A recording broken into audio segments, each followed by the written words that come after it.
Assalamualaikum warahmatullahi wabarakatuh. Innal hamdalillah nahmaduhu wa nasta'inuhu wa nastaghfiruh wa na'udzu billahi min shururi anfusina wa min sayyiati a'malina. May yahdihillahu fala mudhillalah wa may yudlilhu fala hadiyalah. Ashhadu an la ilaha illallah wahdahu la syarikalah wa ashadu anna Muhammadan abduhu wa rasuluh alladzi la nabiyya ba'dah. Puji dan syukur marilah kita ucapkan kehadirat Allah Subhanahu wa taala atas nikmat karunia yang masih dilimpahkan Allah Subhanahu wa taala kepada kita semua. Selawat dan salam marilah kita tujukan kehadirat Rasulullah sallallahu alaihi wasallam, kepada keluarganya, sahabat-sahabatnya, dan orang-orang yang telah mengikuti sunnahnya sampai hari kiamat. Jemaah yang dimuliakan oleh Allah Subhanahu wa taala, pembahasan kita kali ini adalah tentang masalah berdialog dengan jin melalui lisan orang yang dirasuki jin. Maka ada beberapa pertanyaan timbul. Mungkinkah jin berbicara dengan lisan orang yang dirasukinya? Lantas bagaimana Islam memandang fenomena semacam ini? Kita berdialog dengan jin melalui raga orang yang dirasukinya. Seringkali kita menyaksikan fenomena ini dalam realitas kehidupan kita. Ada seorang yang divonis kerasukan, kesurupan, lantas diajak berdialog, diajak cerita, dia kabarkan macam-macam, ceritalah dia bermacam-macam tentang berbagai macam masalah.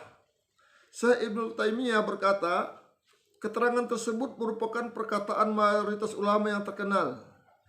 Jin merasuki jiwa manusia, kemudian manusia tersebut mengucapkan sesuatu yang ia sendiri tidak memahami maksudnya. Intinya ada banyak sekali contoh kasus yang menjelaskan bahwa yang berkata-kata pada lisan manusia ataupun yang menggerakkan tubuhnya adalah makhluk yang berjenis lain yang disebut dengan jin.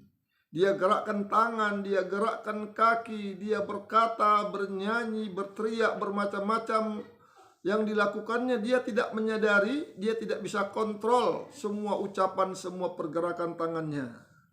Maka mungkinkah itu terjadi?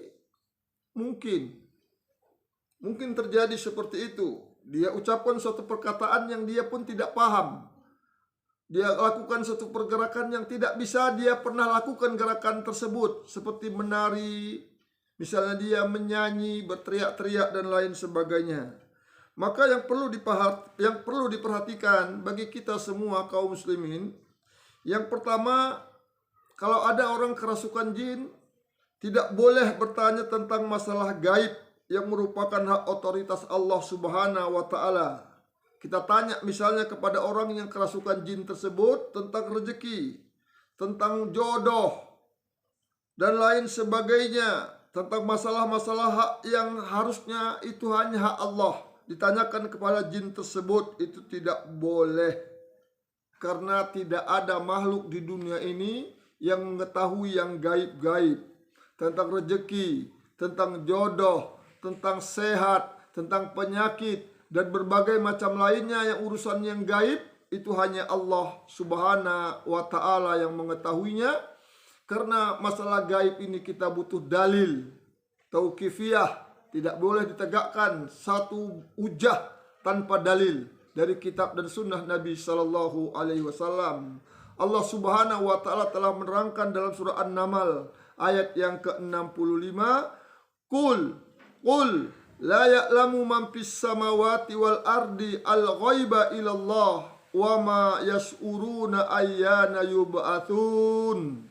Katakanlah, tidak ada seorang pun di langit dan di bumi yang mengetahui perkara yang gaib kecuali Allah, dan mereka tidak mengetahui bila mereka kapan mereka akan dibangkitkan.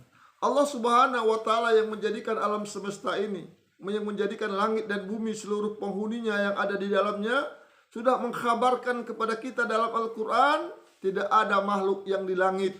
Siapa yang di langit? Para malaikat. Dan makhluk yang di bumi. Siapa makhluk di bumi? Manusia dan jin. mengetahui yang gaib-gaib. Tidak ada yang mengetahui yang gaib-gaib. Jadi jangan tanya kepada orang yang kerasukan itu tentang perkara yang gaib. Yang kedua, tidak mudah percaya atau asal membenarkan perkataan si jin ke perkataan orang yang kerasukan, orang yang kesurupan. Padahal syaitan laknatullah alaih yang berkarakter pendusta, dalam sebuah hadis sahih Bukhari dikabarkan bahwa setan pernah mengganggu Abu Hurairah radhiyallahu anhu yang ditugasi Rasulullah sallallahu alaihi wasallam menjaga zakat. Setan berkata kepada Abu Hurairah radhiyallahu anhu, "Idza awaita ila firasik faqra ayatal kursi lan yazala alaika minallahi hafijun wala yaqrabuka syaitanun hatta tusbih." Ini setan yang mengatakan kepada Abu Hurairah. Apa katanya? Jika kamu hendak berbaring di atas tempat tidurmu, bacalah ayat kursi. Ayat kursi itu terdapat dalam surah Al-Baqarah ayat 255. Karena dengannya kamu selalu dijaga oleh Allah dan setan tidak akan mendekatimu hingga pagi. Jadi ini setan yang mengajarkan kepada Abu Hurairah agar kita tidak didekati setan. Setan tidak bisa mendekati orang yang membaca ayat kursi ketika hendak tidurnya. Maka ucapan setan ini disampaikan oleh Abu Hurairah kepada Nabi sallallahu alaihi wasallam. Nabi mengatakan, "Shadaqaka wa huwa kadubun dzaka syaiton." Benar apa yang dikatakannya, padahal dia itu pendusta, dia itu adalah syaitan. Hadis riwayat Bukhari. Jadi jangan mudah mempercayai dialog dengan orang yang kesurupan. Aku ini disuruh si Polan, aku ini disuruh orang itu, aku ini ditanamnya di situ. Itu jangan mudah percaya, karena setan itu selalu berdusta. Dia banyak dusta. Dia banyak dusta. Satu kebenaran dibungkus dengan 1000 kebohongan. Itu adalah setan. Jadi jangan dipercayai. Dia yang ngirimku ini. Aku disuruhnya untuk mematikanmu, untuk membuat kamu gila. Itu jangan dipercayai bagi orang-orang yang kesurupan, bagi orang-orang yang hadir melihat orang kesurupan seperti itu. Yang ketiga, para ulama membolehkan seseorang berdialog. Para ulama membolehkan seseorang berdialog dengan jin yang merasuki tubuh seseorang apabila mampu membedakan antara perkara hak dan yang batil. Jadi orang yang dibolehkan berdialog dengan jin itu orang yang bisa membedakan mana perkataan yang hak, mana perkataan yang batil. Yang batil yang disampaikan oleh setan, orang yang kesurupan tersebut, itu tidak boleh dijadikan acuan, tidak dijadikan pedoman, tidak perlu diikuti. Sebagai contoh, tak jarang setan mengaku sebagai arwah kerabat atau tokoh tertentu. Dia mengaku, aku arwahnya bapak si Anu, aku arwah neneknya, aku arwah anaknya. Padahal itu dusta. Nggak mungkin arwah orang yang mati bisa masuk ke tubuh orang. Tidak mungkin arwah orang yang mati bisa bangkit lagi ke dunia. Tidak mungkin orang yang mati bisa hidup lagi ke dunia. Itu tidak mungkin. Karena roh itu sudah ditempatkan oleh Allah di alam tersendiri. Ketika Nabi Muhammad Isra dan Mi'raj, Nabi berjumpa dengan roh Nabi Ibrahim, berjumpa dengan roh Nabi Musa, berdialog dengan Nabi Musa alaihissalam. Tidak di dunia. Tidak ada roh orang yang mati di dunia. Mau mati bunuh diri, dilegekkan api, mati melahirkan, mati gantung diri, semuanya tidak ada bergentayangan di dunia. Itu cerita-cerita khurafat, dusta yang tidak punya asal muasal, yang tidak perlu dipercayai. Makanya kita disuruh belajar agama dengan benar, supaya pemahaman, pemikiran, keyakinan kita menjadi benar. Jemaah yang dimuliakan oleh Allah Subhanahu wa Ta'ala, yang keempat, tidak boleh meminta bantuan jin. Ada orang kesurupan, kita minta tolong kepadanya, karena dilarang syariat. Atau tidak boleh kompromi dengan jin. Misalnya orang yang kesurupan tuh, aku mau keluar dari tubuh Fulan ini dengan potong ayam. Aku mau keluar dari tubuh pola ini dengan minum kopi, minum ini, minta ada banyak permintaan, itu tidak perlu dilayani. Tidak perlu dikompromikan dengan jin, bermusyawarah dengan jin, itu tidak boleh karena syariat melarang perbuatan tersebut. Apalagi yang dimintanya menyembelih, aku mau keluar, sembelih kambing misalnya, kepalanya tanamkan di kandang kambing, kepalanya tanamkan di depan rumahnya, itu tidak boleh dituruti. Karena Nabi mengatakan, la'anallahu man jabaha li ghairillah. Allah melaknat orang yang menyembelih untuk selain Allah.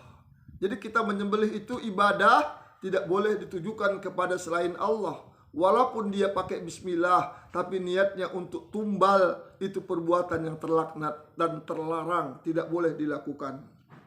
Jadi harus kita pahami dalam permasalahan ini. Kita memiliki ilmu sedikit tentang permasalahan ini. Berdasarkan firman Allah dalam surah Al-Maidah ayat 90, Allah Subhanahu wa taala juga berfirman, "Ya ayyuhalladzina amanu innamal khamru wal maisir wal ansab wal azlam rijsun min amali syaitan fajtanibuhu la'allakum tuflihun." Wahai orang-orang yang beriman, sesungguhnya minum khamar, berjudi, berkorban untuk berhala, mengundi nasib dengan panah adalah termasuk perbuatan setan. Maka jauhilah perbuatan tersebut agar kamu mendapat keberuntungan. Jadi jangan mudah-mudah dipercayai perkataan orang yang kesurupan.